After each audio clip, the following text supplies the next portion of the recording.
Hey everyone, welcome back. Sorry for the delay. We've been struggling to find a little bit of time to record these tournament finals episodes, but I am certainly excited to be back, and I've got my wonderful co-caster with me, Sai. This is Sai joining Lucid once again. Are we finally caught up with the YouTube posts? Yes, we are. We are. In fact, I didn't post any last week, so we're a Oh, little okay. bit behind. Yeah. Um. Well, Yeah. luckily we have some episodes. We have a dire portent here, and I think we'll start with that before we do the messages because I have a feeling what erythia's cast. Yeah. There's the Nexus, the much There it is. much expected, much delayed Nexus, and we also see an empty global slot. Right. We'll have to. I don't remember what that was. It was Infernal, the blood Ooh. global from Xibalba that does the devil attacks. I wonder what happened. I wonder if that was a dispel or. There's Um. also there's also one like whatever Nexus went up over was covered. So I'm guessing that was the caster being killed, right? Because Hmm. the Nexus dispelled something else, and then the infernal, is it infernal? No, infernal forces is the one that just summons Oh no, fiends. it's looming It's hell.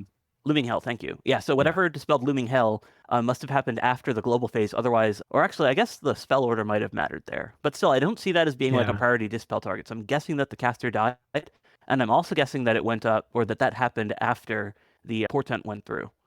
Yeah. Huh. I The wonder other how they killed the caster. could Yeah. have wished for killing Xibalba's god under the assumption that that's who Hmm. cast it. That as a random guess. Or Yeah. we might see him die in battle. I mean, there's certainly a lot of attacks against Xibalba this turn. So it's possible that like Yeah. the whoever was putting up that global is going to be in one of these fights. So we'll have to check all the big bloodcasters when we see these battles. Yeah. So the summary, what happened in the previous episode was it was like Gath in the first turn of the war kind of like outpositioned Xibalba and like went in guns a-blazing, putting huge armies on top of forts. And then last turn, it was kind of like there's nothing for Xibalba to do, so Gath like went and took some big wins. But this turn, the question's going to be: is Xibalba like moving out major armies, and how are those armies scripted, and will they be able to deal with any of these Gath stacks? And you and I were speculating we couldn't think of what Xibalba might, and we had some ideas, but it certainly wasn't going to be easy to fight these Gath stacks. Yeah, we certainly didn't go so far as to like figure out something that would definitively beat one of those armies, much less like Right. test it out like you've done for some of the previous stuff. So mostly what we were looking forward to for this turn is like what is Xibalba going to be able to do? Because like last turn, they had a very good excuse in that they just had been caught flat-footed and they just hadn't had the chance to actually assemble something. Now they have had that chance. So like now we can Right. see what it is that they actually can do, or at least try to do, in order to fight back against this Gath invasion. Because they, like, from what we've been seeing so far, they were losing very definitively, very badly. Right. And of course, the other question is going to be what is Erythia and Pan, and to some extent also TNC, going to do given the development of the Gath Subalban War? Because depending on how many scouts they have, etc., it's kind of clear that the wheels haven't come off the Xibalba cart, but they're wobbling, right? And they, while it may not be time for Pan and Erythia to make plays, though they did make some play with Nexus here. Presumably, Pan cast this with Erythia. I can't imagine Erythia putting this up by themselves, but with them making some plays there, they also need to be planning to make military plays, I think. So it'll be Right. interesting to see what's happening. Yeah, Nexus gives you a ton of resources, but the resources themselves are not going to win you the war. Yeah. Okay, so a message from TNC. Latch, Dom 6 is out. That gives you a hint as to when this was actually played.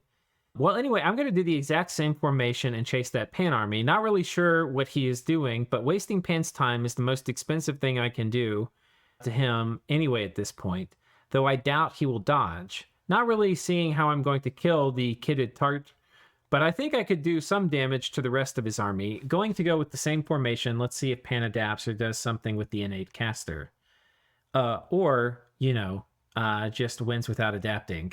Yeah, Yeah, this is okay. something that we kind of called last turn, where it looked like Pan had dodged TNG stack, but not even like necessarily intentionally. Like that they had Right. also been going for a fight, they just picked the wrong province. Right. And they both sort of sacrificed minor stacks to each other's major army. So, okay. And then messages from Gath. Do you want to do these? Yeah. Last turn was the turn of Shiv's response to my initial actions, and I was very anxious about it. But his responses have been pretty weak so far, and I'm feeling much better about this war now, especially considering the plentiful strategic options I have this turn. His attacks in my Blood Eco so far have been mostly disease demons and bats. 6 attacks killed 1 Kohen and a few undead leaders this turn. It is certainly annoying, but not the end of the world, considering there's only one province among the many I have. As for my attacks on his eco, you definitely saw the lumber hero killing hundreds of chaff. He's been waiting for his glory time since the start of the game. And our mummy killed quite a lot too in raid phase. Another raid was not interrupted. If he's following my steps, this turn is when he should have made a few implementer axes of his own, so I'll try to make sure to mildly protect against those potential attacks. Looking at unrest values in his largest provinces, he's definitely having serious issues, and he's likely hunting there because he has no money regardless. I also want to explain my actions in the Joman area. Because Perpetual is bugged, as I mentioned to you before, and allows Shiv to move full force through one friendly province into mine, my idea has been to deny him that movement by constantly magic phasing the provinces he would move through. I don't know if he was trying to do it, but he certainly couldn't. Okay. As long as Shiv's Doomstack is sitting in the Sack Grove, it is not doing anything, and needs to put real effort into defending those provinces, because otherwise attacks will continue. At the same time, said Doomstack grew by 200 units since last turn, and that is mildly worrying. That's his blood hunting site, which he's been kind of like... Yeah, and it makes sense for him to gather there, because whatever demons or blood vines or whatever he summons is still going to be, like, supplementing the casters that he has. So, if he is, souping himself up for a big Doomstack brawl, then it makes sense to bring the maximum value that he can, and of course you want to summon those, big blood spells on your discount site. Right. And do that right up into the last minute when you have to bring him into combat. Exactly, yeah. I saw some Springhawks last turn, and that is quite a counter to my rating, even though it doesn't seem like he just summoned them. So I'll try to target that province and kill those Hawks this turn. Only one anti-hunting raid is really possible, at 85, and even that is risky because we are running a twist-faded heroic toughness Pyre Gadol against 2x life for life casters. Another Gadol will raid Ulm to kill the 60 Aussies he has been trolling with if he continues to patrol. Other than that, some potentially unexpected moves this turn include the big defense in number 54 through Flying Ship, and attacking Joman with Stormy Squad. As for the DoD farming, we're making them at a slower rate now, and we'll have to delay capturing at least until Orgomel's sword is freed up, I guess. You can potentially do it, but then, it's more expensive and less reliable. Yes. We were genuinely scared when we started talking about Dream Horror capturing in the turn 59 episode. We actually captured our very first DoD on turn 61, the turn when Vedi War started, but it was very slow back then, because we just shut down both Shiv's thrones with huge unrest spikes. Luckily, the one DoD trait you didn't mention was Unrest Generation, so nobody is still really suspecting that, it seems. Also, Dom 6 released this turn likely shifted players' attention from minor things like this. Postscript. The +1 Magic Throne is pretty terrible because it gives DoD's +1 MR and 1% chance for units with 1 horror mark to be attacked in my Dominion, but 3 pearls are too valuable to pass. Scout in Pan's capital reports no units, while last turn he showed Pan's God and a few thralls. This clearly means that he is hiding something with items. Probably not Doom Horrors yet, because Idol is poorly suited for that, so maybe some wishable chassis like the first couple or Stargazer. And yeah, by this point in the game, it does make sense for Pan to have wished for at least one of the big uniques. Stargazer may be a little less valuable, like at least until you have Arcane Nexus up. But first couple is just massive, or any of the like big innate caster guys. Yeah, and I think we kind of talked about this before, but that's going to be one of the few ways to maybe counter the Defiler of Dreams, and even then it has to be done kind of flawlessly for it to work. But yeah. It's not even so much a counter as something that can like actually still fight them. It doesn't. Yeah, that's like a much better way to say it. Yeah. Okay, so we've got a bunch of battles here. Let's look at some of these Magic Phase battles. So we've got the little Centaur rating. Okay. This is a golem doing what? Oh, it's a harmonica golem. Okay, so we switched the harmonica from the lumber guy onto a golem, presumably just because he needed the horror spam to be coming in the magic phase. Yeah, that might be it. So I don't know why you put boots to the plane. Maybe to move out afterwards. I assume that that's just the equipment setup. Yeah, but and you're right. It also... got... Oh wait, no, he has an empty head slot, so he could have done an astral cap. So yeah, it must just be because he wants to be able to teleport out without having a lab. There's no pearls on him, though. Yeah, I'm not sure why he would have done this instead of the lumber construct. That's what I'm saying, is with the boots, you can teleport without the pearls or the lab. Oh, right. Yeah, no, that's true. Yeah, I'm not totally sure why he did this, but... I think this was one of the provinces that he just needed to cut off for that movement interruption that he'd been mentioning. Maybe he wanted, maybe because of its flyers, he wanted like Ethereal to keep the Beast Bats and the Blackhawks from sending him home.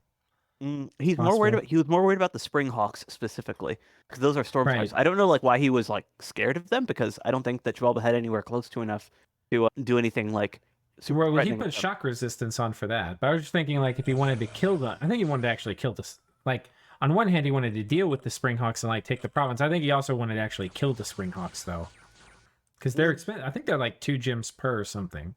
Yeah, they are expensive dudes, and they're also like a very valuable gem type because Yeah. air gems become air elementals, which is like still one of the best things you can spend your gems on this late in the game. Mm-hmm. But yeah, that was what he'd mentioned actually in his message as being like a thing that he was specifically going for. And this is actually another one. This is one of the 2 patrol stacks of Aussies that he was like attempting to stop from leaving. The other one he Yeah. was going after with a raid thug. So we won't actually see that battle, unfortunately. Excuse me. Yeah. So these. What's interesting is this guy's kitted for. Oh, this is a magic phase attack. Okay. Well, how did the other guy make it there in magic phase? The golem? Oh, it was stealthy. Okay. No, Oh, the yeah. Yeah, okay. So this was a stealthy fluffer that this guy teleported onto. Astral Shield, Blessing, Holy Avenger, resist magic. It's interesting that he did protection first and then enlarge. I'm not sure why you would do protection. Like, I don't think protection does anything. Like, I get why you do That's enlarge. 2 You to do 10. Yeah. yeah. Like, I get why you do enlarge just because that sets you, or that makes you immune to trample. I just don't know if the natural protection was like that big of a deal. Yeah, the Astral Shield's really good against Aussies that don't have anti-magic on them. Yeah, it's like a Says super these- vine shield. Yeah. It's because of these zero-linked attacks. Yeah, that wasn't even close. Just destroys those murder kitties. And then looks like some more Sinless or Horror. And then another light thing here. Okay. And yeah, we're having our omniscience little person searching so that it breaks up the magic phase in our battle report. And now time to go to the So that's just the pan attacking gath is just the farming. Yeah, we don't. right. But that should be the big battle. So TNG attacking Pan. Now this is a proper army. What is this thing that cast on him at the very beginning? Oh, this is the. Wait, what? I know that they're So in they... the... I can't tell what's been cast on these guys.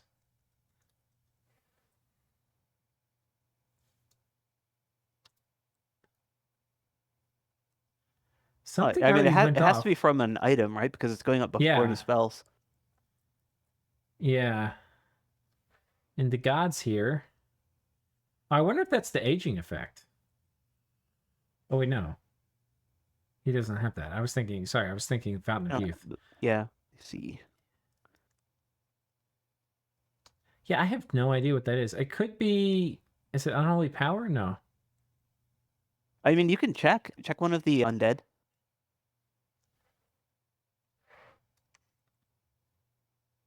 No? Okay. Then, yeah, so it's not unholy power. You can also just go Oh, I through the wonder if commanders. it's Ankh. I wonder if it's Ankh. Oh, that would make sense. Ankh, or what was the other one? The Arc. No, wait, the Arc is Yeah. a battlefield spell. So you're most likely right, actually. It would be Life After Death. And I don't believe that Life After Death even shows a status effect on the units. Right. Yeah, that's why I'm having to do this.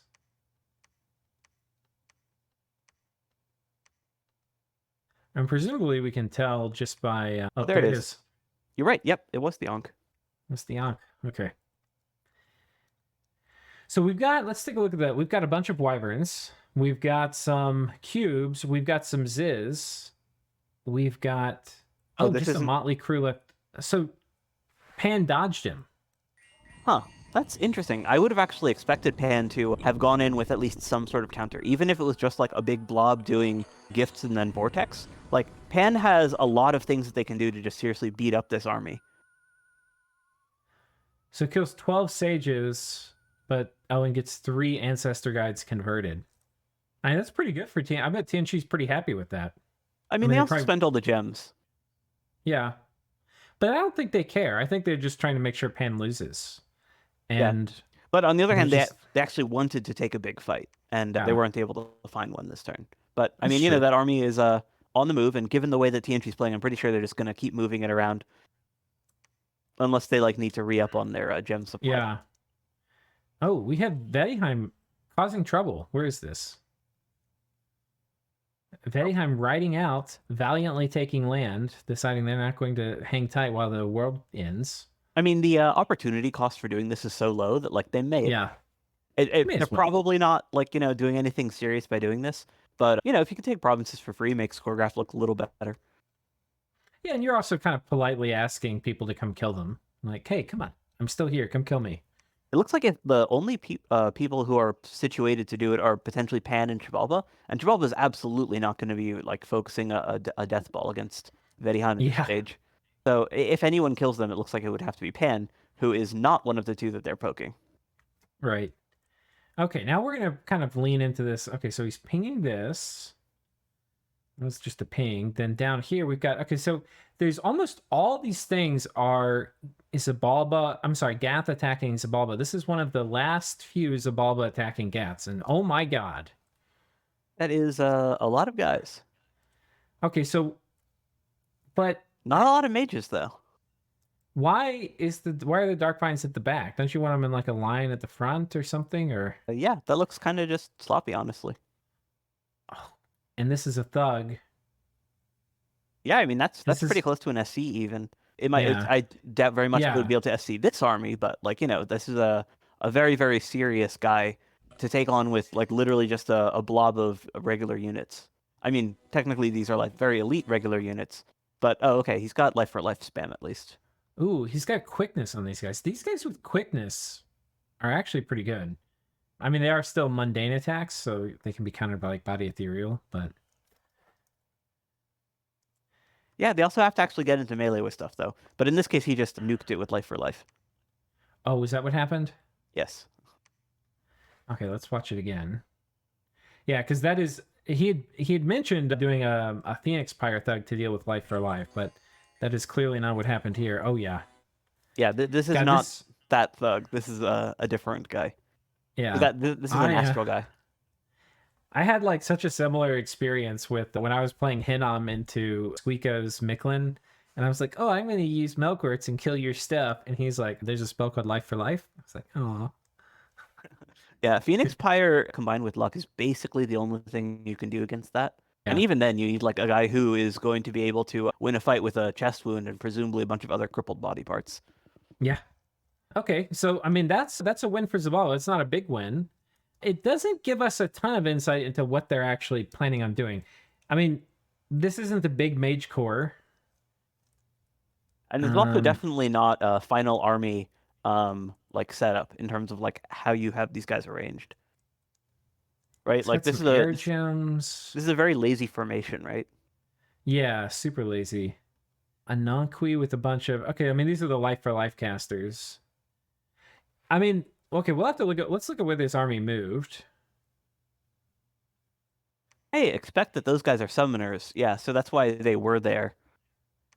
But this army was here the previous turn, if memory serves. Ooh, what is this? It looks like Xibalba did a Vortex of Returning.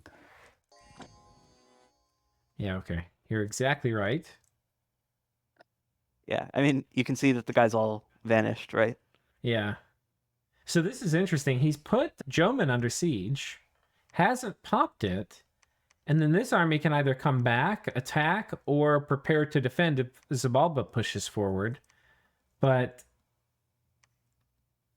yeah, this... Oh, that's why that army was... Okay, so the reason that it fought that was that Gath had magic phased on. Right. And I think Gath magic phased here to block normal phase movement from here to here. So he moved the army here to here, and then he magic phased here to block normal phase movement this way. Right, that makes sense. So then that's basically just the subset of the army that was moving into that province. Right. I don't... Maybe this goes for the throne. I can't think of why he'd want to position here unless I guess to take Joman. But this would be a lot better move if he actually popped Joman this turn. Yeah, but on the other hand, like making Joman a like secure / backline thing makes that much safer. So, he has this like fairly decent, resilient army there that is like his storm army is I think what he called it, where it's these Shadim with his Lord of Plaguewind so that he has like that. Basically, it's an army that's fairly hard to counter without like explicitly having large amounts of shock resistance. Yeah. And then presumably he can deal with a super combatant with that force as well, using, like life for life type stuff, potentially astral stuff. Like he has, it's relatively small, but also something that's very hard to counter without having like an actual doom stack running into it. And by positioning his army in between it, he basically prevents Xibalba from blocking it without needing to use an entire doom stack to take Jomin. Yeah. Okay. So, okay, well, that's the situation up here. Do you think he moves this army back onto Jumin, or do you think he holds down the fort while this gets cracked? Or I think that maybe from anticipates these guys coming, like this stack could go here, or this stack could go here. Yeah, from what I've seen of Gath's play, he's basically like he's taking Xibalba at face value, for lack of a better way of putting it. So unless Xibalba shows him something that can actually beat one of his doom stacks, I think he's going to be completely comfortable just walking it around and like trying to force a fight. So I think it like potentially chases after that army or pushes towards Erythia's throne, like one of the two. Like is he Okay. planning on like trying to win now, or is he still trying to take this fight against Xibalba? And right now I'm guessing it's the latter. Moving it into 189 here would also protect his own throne. So like even if he Right. is going for a throne rush, I think it makes sense to make that move. Okay. Yeah, I think that's a good way to articulate the logic. How you've talked about it, I'm like, yeah, that's probably what's going to happen. I mean, the risk, of course, doing that is that Xibalba moves this stack here, and there's just an epic battle from hell where he has to fight 1,500 demons. But I think he would win. Yeah, So and I also think that there's good reason for Gath to think that he would win as well, just based on the fact that he hasn't seen Xibalba deploy anything that can beat his major death balls. right.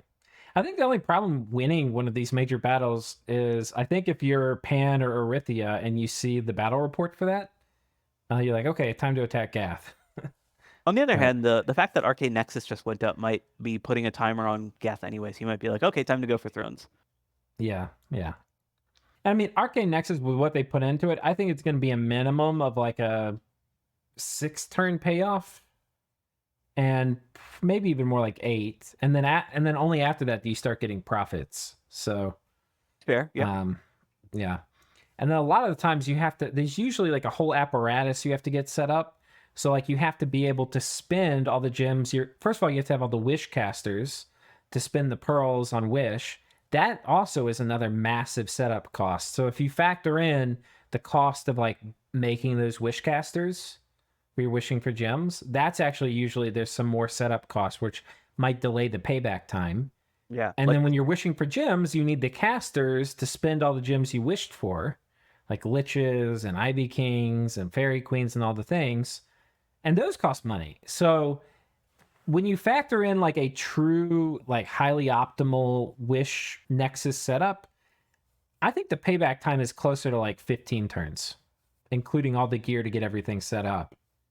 But yeah, that's possible, but either way, it should change the spending habits of Pan and Erythia. Like they should be yeah, much that's more true. willing to just like slam out flames from the sky and so on at this point. Yeah, absolutely. Okay, so that's this area. And then coming down, this is interesting. Wasn't this the golem that we'd seen? Oh, yeah, we'd already seen this. Yeah. Okay, that was the Springhawk's golem. And then That had just okay, this looks kind of cool. This is the giant mummy. I think this was the implementer axe one. Oh no.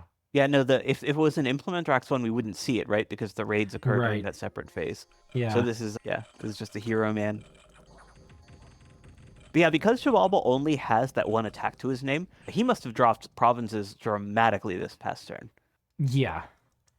I don't think this is going to be a good turn for Xibalba. I mean, that's the other thing. When you're not issuing any attack orders, you don't have a big upside in a war. Like Yeah, you want to always be attacking. Like even if stuff isn't working, even if your raids are losing, just by being on the offensive, you're kind of like oh my pulling the god. game your way. Yeah, that was That is I mean, not good. he's been dropping, but like this last turn was an even bigger drop than the Alpha Strike that Gath did.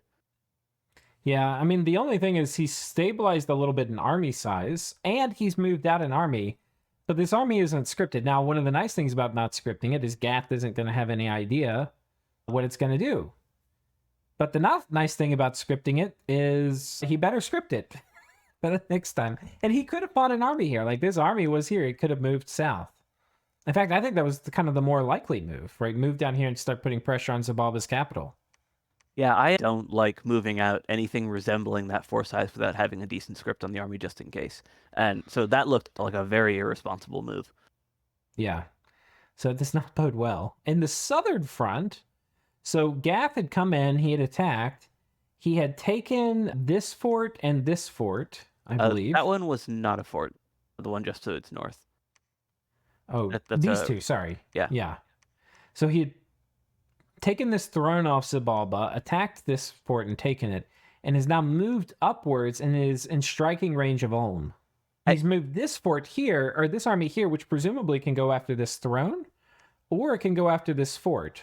I'm not sure which one it's going to do. I but think it probably that, wants to do both. I think that, yeah, given the stage in the game that we're in, it's very reasonable for Gath to be wanting to look at thrones and, for them to be much more valuable than even like former national capitals like Ulm. But on the other hand, it also makes sense to kind of secure your doom stack that's going after the throne, right? So like, you grab that you kill that Xibalban force, you take the fort, and then that kind of opens up more options for reinforcement and retreating without needing to openly start your war against Pangaea. Right. Yeah. If they were to attack Pangaea, this big army of sages might have something to say about it. So yeah, it would make sense they go after this with the intention of going on this fort shortly thereafter, once hostilities break out with Pan. Yeah, can you check to see how many more thrones they need to win? Yeah. So the throne situation, there's 15 to win, 15 points to win, which translates to 8 thrones. And they've got 4. Okay, so that we need to find 4 more thrones. So one's right there. If we, look at that TNT throne. I think they have the throne of misfortune. I always forget, but that's Pan's throne right now. That's Pan's. Okay. Yeah. So let's say did they already claim the outer throne? I'm assuming they did. Yeah. Yeah. So that's one. Correct. Yeah. Oh wait, no, they have 5. They have 5. Okay. Yeah, I miscounted. So they need 3 more. Okay, so that's one. That one's pretty hard for them to get to. Yeah, like they 2? can, but yes, if they go across through Erythia, yeah, which might actually be the easiest person to go through at this point. Right. I mean, there's nothing over here defending it, so. This one's a little out of the way. They could make a play for it, but they don't really have armies in position. Well, the thing is that they do have a lot of siege chaff from their blood hunting province to the north east there. Yeah. This one also sort of out of the way. But the Xibalban thrones are also like politically easier to go for, right? Because you don't need to, like, obviously you are at this point visibly going for the throne win, but it's a little less publicized when they're Xibalban thrones. Yeah. I mean, they could go for this one too. This is on if the war with Pan breaks out. I mean, the other thing to think about is they have the Defiler of Dreams, which they have enough of them, they can just pop forts.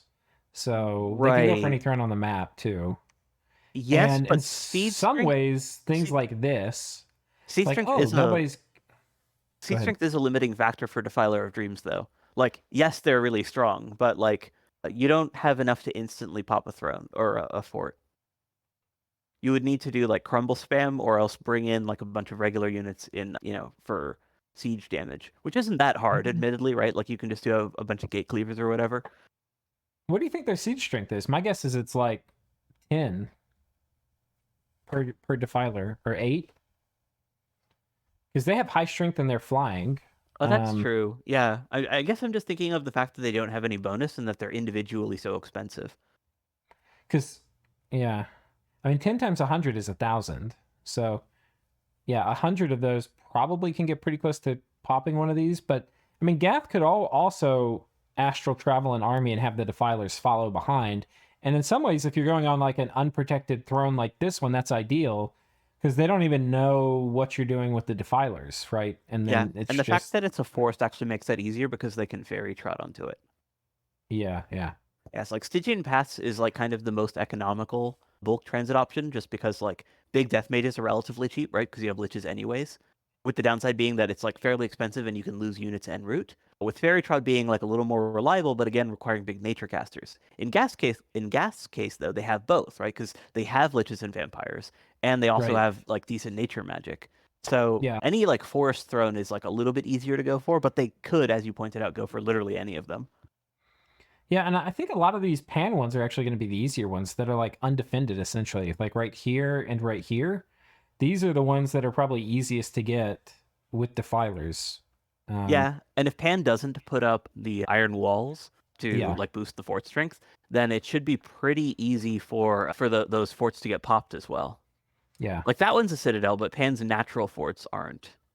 Right, right, yeah. What is this one? Oh man, this one's only 500, yeah.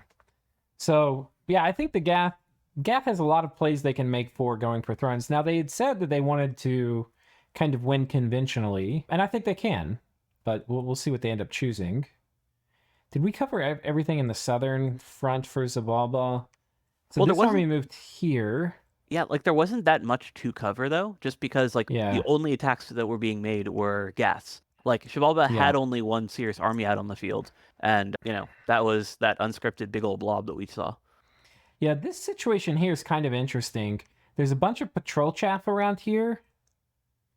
Um, And then there's a big Gath army, but I don't know if this army, even though it's got a good amount of mage support, is going to be strong enough to go like move on to this province and potentially fight this army. Um, so Yeah, this like might be just a defensive force while he pushes the in. Gath army there is decent, as you pointed out. They've got like a good mix of units and magic support, but it's also Yeah, not like a death ball to the degree of Gath's other armies, where they have like right. the large numbers of geared supercasters. This is just like a medium sized stack for this late in the game. Yeah. So yeah, I think this is mostly a defensive front, trying to kind of maintain pressure on this side of the map and keep control, but not really fight armies. Um, Okay. So next turn, we're potentially going to have big battles on Ulm, on Minstria, and we have no idea if these ships are going to run into each other in the night up here. But we potentially might have our first big battle of this war. Yeah, I was kind of hoping to see the first big battle coming out of Xibalba this turn, but given their lack of like counter rating, it looks like they're continuing to not put in the like I guess level of effort that would be required to beat these Gath armies. Yeah. So the other thing I want to bring up is, what do you think diplomacy is going to be? Do you with Arcane Nexus going up, Pan and erythia are clearly tied together. Gath and Xibalba might. I think Xibalba has a few ways they could look at it. One is like, hey, I'll be y'all's friend, even though there's Nexus. Let's kill Gath. The other play is, hey Gath, why are you killing me when these guys have Nexus? How about you leave me alone and we go eat them together? I think it's too late for that latter option, just because like Gath is at the point where he's kind of pushing to win at this point, I would say. Yeah. So like he has no reason to back off from Xibalba unless Xibalba's like, throwing in a towel and letting him take their thrones, which I don't think is happening at all at this point. The thing is, though, I think that nobody knows he has all these Defiler of Dreams. And I think if you don't know they have the Defiler of Dreams, you might think, like, okay, the throne situation, okay, like maybe Gath gets this one, but he's not going to get. Oh, and like maybe they could negotiate where, like, Xibalba gets this one. Because you can't let. Gath only needs 3 more. So if you give this one to Gath, essentially, if you're like, okay, Gath gets this one, you might be able to reconcile it, like, okay, well, maybe I take this one from TNG, and then we just conquer Pan and erythia, and then we fight each other.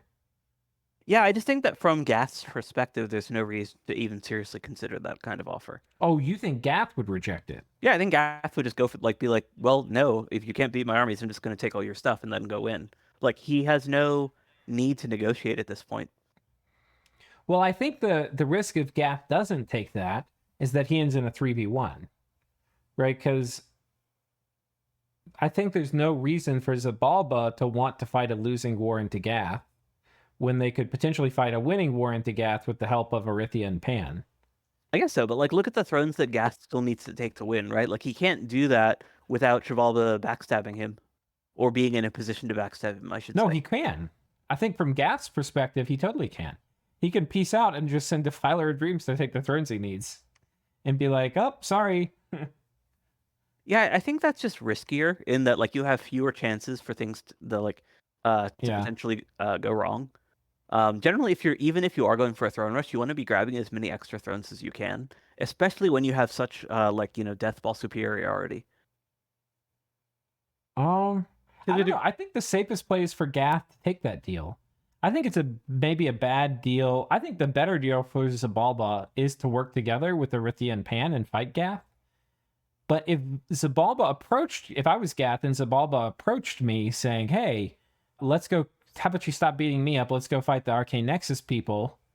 I think as Gath, I would want to do that because, like, if I come up with a long nap with Pangea long enough to like persecute a significant war into erythia and Pan, I know I can kill Xibalba. Like, that's not going to change. And then I'm going to have to fight a 2v2, which you're guaranteed to win, rather than fight a 1v3 where you might lose. I guess so. But on the other hand, like his stuff is out of position to sit conventional armies on the thrones on his border. Yeah. So like the Yeah. only upside of doing it that way is that like it potentially makes Xibalba slam his armies at someone else for a little bit. But I don't think that like you want to put yourself in a position where you're fighting that 1v3 anyways at the time that you're throne rushing, just because that becomes riskier for like your actual throne push to fail. Right. But I think the 1v3, the way you dodge that is by making Xibalba an ally. But yeah, I don't know. Okay. Yeah, Well, I I mean, think we've covered it. But the other problem with that is it kind of requires Xibalba to be like willing to ignore how close Geth is to winning. yeah. Yeah. Yeah, I think Xibalba should want to team up with Pan and Erythia. I mean, because clearly they're not in a position to like win against Gath at any point soon. So if they team up with Gath and kill them, then what's going to happen when they're dead? You know? Yeah, I I mean, also to be fair, they could catch up in research. So that's one thing but they're mostly done. they're mostly done. Yeah. Like they're like they probably don't have like construction 9 yet, but like unless they need Right. juggernauts or poison golems for some esoteric reason, then Right. probably not that big of a deal. Yeah. Yeah. Yeah. I think they should try to 3v1 Gath. Yeah, or at the very least actually try to win a fight. Yeah. Okay, cool. I guess we'll have a kind of quicker episode here. It's only 40 minutes, and maybe we'll see you guys in the next turn. What do you think? Yeah, I think that we're doing so much speculating so much on like what Xibalba could be doing against these death stacks, what Xibalba could be doing diplomatically, but so far we still haven't seen them throw down. First because they were just like caught flat-footed, and now they finally have their stuff more or less assembled to actually potentially take a fight. So we just need to see them actually do it. Yeah.